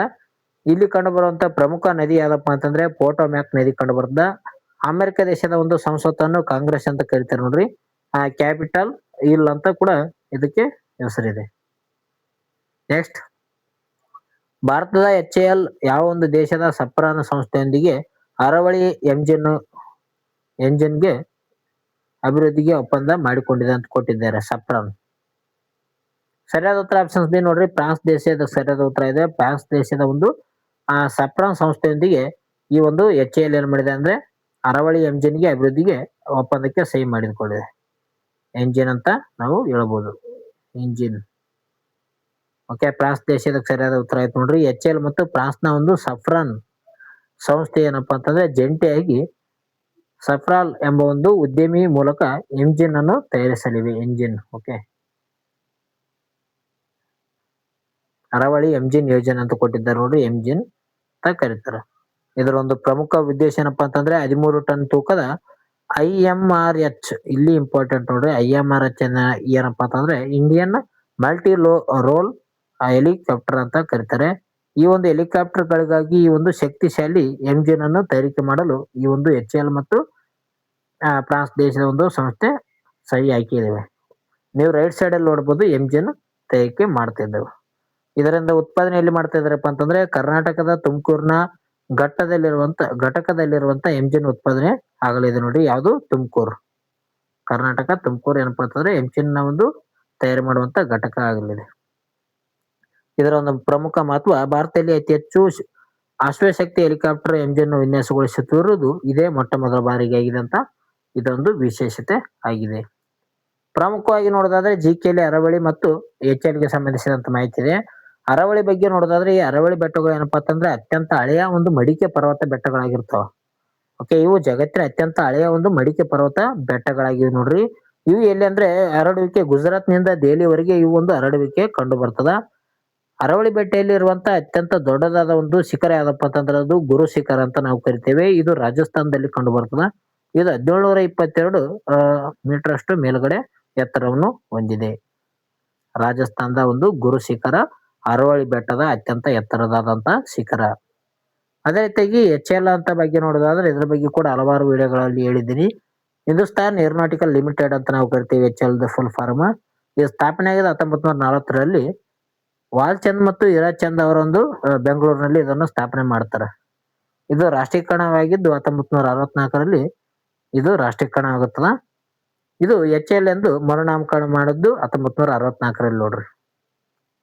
HAL ಹಿಂದೂಸ್ತಾನಿ ಏರೋನಾಟಿಕಲ್ ಲಿಮಿಟೆಡ್ ಅಂತ ಮರುನಾಮಕರಣ ಮಾಡ್ತಾರೆ. ಕೊನೆಯದಾಗಿ ಇತರ ಸುದ್ದಿಗಳಿದ್ದಾವೆ ನೋಡ್ರಿ. ಪ್ರಮುಖ ಸುದ್ದಿಗಳು ಒನ್ಲೈನರ್ಸ್. ಏಷ್ಯನ್ ಜೂನಿಯರ್ ಚೆಸ್ ಚಾಂಪಿಯನ್ಶಿಪ್ನಲ್ಲಿ ಪ್ರಜ್ಞಾನ್ ಅವರು ಮುನ್ನಡೆ ಪಡೆದುಕೊಂಡಿದ್ದಾರೆ.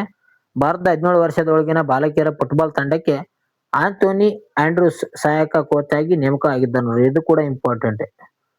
17 ವರ್ಷದ ಬಾಲಕಿ ಫುಟ್ಬಾಲ್ ತಂಡಕ್ಕೆ ಯಾರು ಒಂದು ಕೋಚ್ ಆಗಿದ್ದಾರಪ್ಪ ಅಂತಂದ್ರೆ ಆಂಥೋನಿ ಆಂಡ್ರೂಸ್ ಸಹಾಯಕ. ಅದೇ ರೀತಿಯಾಗಿ ನೇಪಾಳದ ಸೋಲು ಕುಂಭ ಭಾಗದಲ್ಲಿ ಹಿಮ ಸರೋವರ ಒಡೆದು ಭೀಕರ ಹಾನಿ ಉಂಟು ಮಾಡಿದೆ ಅಂತ ಹೇಳ್ಬೋದು. ನೆಕ್ಸ್ಟ್, HAL ನಿರ್ಮಿತ ಅಂತ IMRH ಹೆಲಿಕಾಪ್ಟರ್ಗಳು ಮುಂದಿನ ಒಂದು ದಿನಗಳಲ್ಲಿ ಭಾರತೀಯ ಸೇನೆಗೆ Mi-17 ಹೆಲಿಕಾಪ್ಟರ್ಗಳು ಬದಲಿಸಲಿವೆ. ಓಕೆ, ಈಗ Mi-17 ಹೆಲಿಕಾಪ್ಟರ್ಗಳು ಇದಾವಲ್ಲ, ಇದನ್ನು ಮುಂದೆ ಏನಪ್ಪಾ ಅಂತಂದ್ರೆ ಬದಲಾವಣೆ ಮಾಡ್ತಾ ಇದಾರೆ. ಓಕೆ, ಈಗ ತಾನೇ HAL ಹೆಲಿಕಾಪ್ಟರ್ ಮಾಡ್ತಾ ಇದೆ. ಓಕೆ, IMRH ಅಂತ ಹೆಲಿಕಾಪ್ಟರ್ಗಳಂತ ಹೇಳ್ಬೋದು. ಮುಂದಿನ ದಿನಗಳಲ್ಲಿ ಭಾರತ ಸೇನೆಗೆ ಸೇರ್ಪಡೆ ಆಗ್ತವೆ. ಇದಿಷ್ಟೇನಪ್ಪ ಅಂತಂದ್ರೆ ಪ್ರಮುಖ ಕರೆಂಟ್ ಅಫೇರ್ಸ್ ಸಂಬಂಧಿಸಿದಂತ ಮಾಹಿತಿ ಐತೆ. ಇಲ್ಲಿವರೆಗೂ ವಿಡಿಯೋ ನೋಡಿದ್ದಕ್ಕಾಗಿ ಎಲ್ಲರಿಗೂ ಧನ್ಯವಾದಗಳು ಸ್ನೇಹಿತರೆ. ಈ ಒಂದು ವಿಡಿಯೋ ಇಷ್ಟ ಆಯ್ತಪ್ಪ ಅಂತಂದ್ರೆ ಲೈಕ್ ಬಟನ್ ಪ್ರೆಸ್ ಮಾಡಿ, ನಿಮ್ಮ ಸ್ನೇಹಿತರು ಕೂಡ ಶೇರ್ ಮಾಡ್ರಿ. ಅದೇ ರೀತಿಯಾಗಿ ನಿಮ್ಮ ಒಂದು ಅನಿಸಿಕೆಯನ್ನು ಕಮೆಂಟ್ ಮಾಡ್ರಿ, ಮಿಸ್ ಮಾಡಕ್ ಹೋಗ್ಬೇಡ್ರಿ ಅಂತ ಹೇಳ್ತಾ, ನಾವು ಕೊಟ್ಟಿರುವಂತಹ ಕೆಲವೊಂದು ಪ್ರಶ್ನೆಗಳಿಗೆ ಉತ್ತರವನ್ನು ಕೂಡ ತಿಳಿಸಿ. ಕಸಾಪದ ಪ್ರಸ್ತುತ ಅಧ್ಯಕ್ಷರು ಯಾರಿದ್ದಾರಂತ ತಿಳಿಸಿ. ಕನ್ನಡ ಸಾಹಿತ್ಯ ಪರಿಷತ್ ಅಂತ ನಾವು ಹೇಳ್ತೀವಿ. ಓಕೆ, ಇದರ ಒಂದು ಪ್ರಸ್ತುತ ಅಧ್ಯಕ್ಷರು ಯಾರಿದ್ದಾರಂತ ನೀವು ಕಮೆಂಟ್ ಮಾಡ್ರಿ. ಅದೇ ರೀತಿಯಾಗಿ ಹೊಸಬರಾದರು ಸಬ್ಸ್ಕ್ರೈಬ್ ಆಗಿ ನಿಮ್ಮ ಸ್ನೇಹಿತರು ಕೂಡ ಶೇರ್ ಮಾಡಿ ಸ್ನೇಹಿತರೆ. ಮುಂದಿನ ಒಂದು ವಿಡಿಯೋದಲ್ಲಿ ಇದೇ ರೀತಿಯಾದಂತ ಪ್ರಮುಖ ವಿಡಿಯೋಗಳನ್ನು ತರೋಣ. ಓಕೆ ಸ್ನೇಹಿತರೆ, ಮುಂದಿನ ವಿಡಿಯೋದಲ್ಲಿ ಸಿಗೋಣ. ಟೇಕ್ ಕೇರ್, ಬಾಯ್.